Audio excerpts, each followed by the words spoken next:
Hello and welcome to this episode of Focus On with me, Giamo Musipili. We are at the NEV Summit 2025 hosted at the Gallagher Convention Center. And today, a number of automotive makers, government leaders, and private sector stakeholders come together to give out a roadmap and pathway towards leading the green energy transition in the automotive industry. Now, we spoke to two key stakeholders who are driving this mission forward. Let's hear what they had to say. You basically outlined some of the ways in which there needs to be a change in terms of bringing in more investment, but largely as well the perception from consumers on new energy vehicles. Do you have new information on how that is going now? As we can see, firstly, thanks for having us, and thanks for joining us here at the NEV Summit 2025.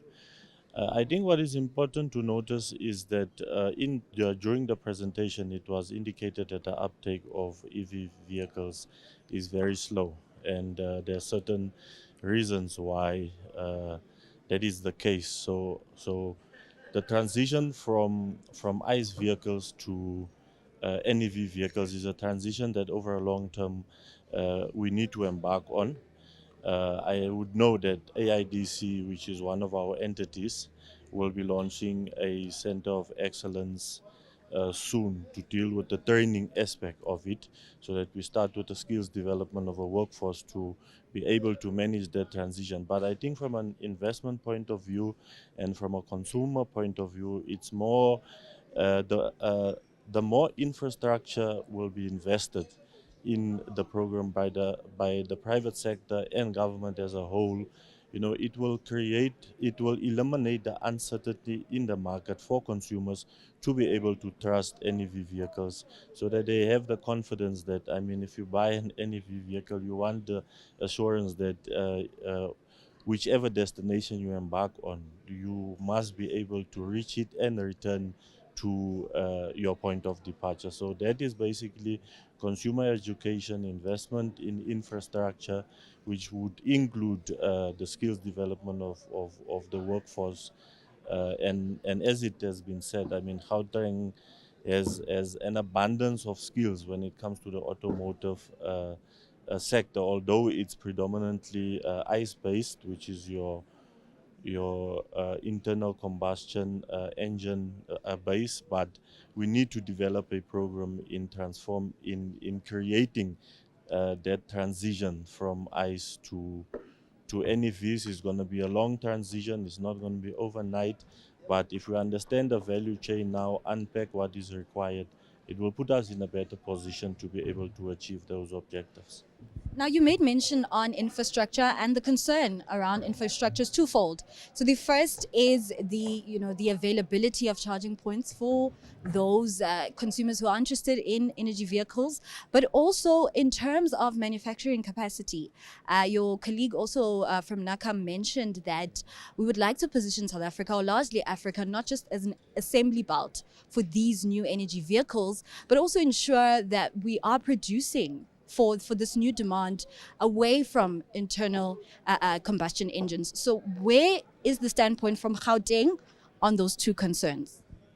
If we look at the policy positions that has already been created, especially the NEV white paper that has been created, it creates a lot of opportunity for us as Gauteng to start a green industrialization strategy, that would focus on the long term objective of ultimately producing these batteries or beneficiating our minerals. It has been indicated during the presentations that South Africa consists of most of the minerals that is required by the sector, and beneficiating those minerals through this green industrialization program would be an advantage for Gauteng to focus on.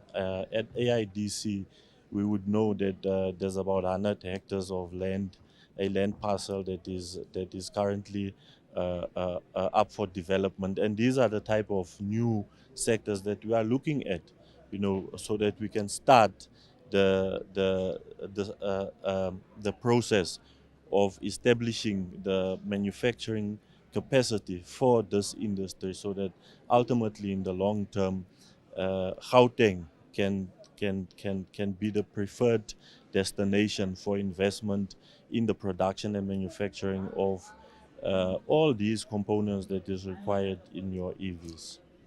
And another question is, what is the pace of this transition? We know, in line with international standards, there is a target to remove or go away from ICE vehicles by 2030. Is the progress happening fast enough? And is there opportunity for investors who would like to perhaps streamline that process?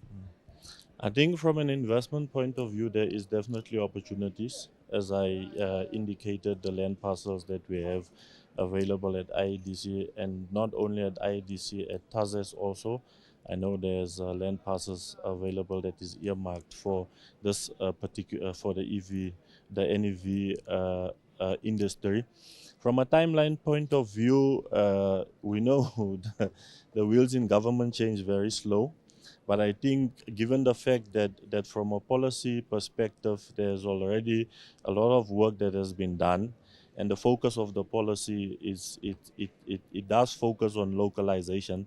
So that should be an enabler for us as Gauteng, especially through the Gauteng Growth and Development Agency, who's responsible for investor attraction, responsible for economic infrastructure development, to utilize those policies and put together the implementation plans on how soon we can get uh, uh, uh, we can get these strategies implemented, so that ultimately we can see traction on the ground. You gave us quite an extensive presentation this morning about the South African New Energy Vehicle White Paper. Just quickly walk us through the latest developments from that front. The white paper is a 10-year strategy. So, what I've explained today is really the continuous effect of what's been happening since it was implemented about since December 2023. We really needed to look at two things. We needed to promote the productive capacity of South Africa, and we really look at the market development side of. So, in terms of the productive capacity, we need to make sure that we can produce EVs in South Africa, and that's where we were talking much about the incentives and the grants that we are planning to give automotive manufacturers. The other part is, how are we going to develop the market per se? So, in that regard, we need to get the basics in order, like the infrastructure development and uh, making EVs much more affordable to local buyers. Yeah. I want you to expand a little bit more in terms of the incentives in place for increasing that productive capacity on manufacturing new energy vehicles. Yeah, we are using the architecture of the APDP. These are your production incentive. It's your volume assembly localization allowance that we have increased for NEV manufacturers. And then the other part is the AIS, the Automotive Investment Scheme, which are for your battery electric vehicles, and for your plug-in hybrid electric vehicles, you get a better incentive than for your ICE vehicles. Yeah. You also made mention of cost effectiveness. You made mention of localization. So, in this current landscape, how do you make the priority to balance cost while innovating for new energy vehicles, and where does that leave ICE manufacturers? Remember, the strategy is focused on a dual platform. So your ICE manufacturer is going to be your EV manufacturers as well. The strategy is to transition from a ICE dominated platform to include electric vehicles per se as well. Where cost effectiveness comes in, it must be cost effective for government in terms of what we're going to spend on the incentives. effective for the manufacturers in terms of how they're going to invest within the sector, and also for the consumers and users of EVs. Yeah. And where are the opportunities for investment in your dual mandate that you've just mentioned? Well, this is a new industry. Opportunities are practically everywhere. We haven't really started manufacturing EVs in South Africa, and I think a lot of manufacturers are now starting to look at South Africa. The big opportunity is going to be in the battery manufacturing space per se, because we do want to elaborate on this value chain. We're sitting with all the critical minerals within the SADC region, and if we can start making battery active and beneficiate these, that's what the opportunities may lie in. Yeah. Another question for me is from the consumer front. You made mention of also developing the market for the appetite for EV vehicles. Where does this currently stand, considering the infrastructure for charging these vehicles, but also the public perception on the fact that EVs are a little bit more pricier than ICE vehicles? Well, the charging infrastructure, I think it's we've realized that currently we do have enough chargers within South Africa. The latest I've heard is that there's for every 5 cars that exist in there, there's one charger. I don't think it's enough. I think we need to roll it out more to get this anxiety, fear out of the way.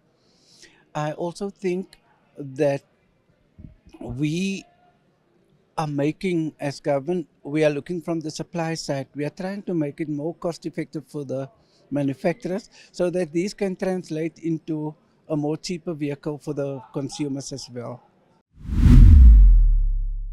And that's how we wrap up this episode of Focus On at the NEV Summit 2025. From me, Kiamo Mosibile, and the rest of the CNBC Africa team, it's goodbye for now.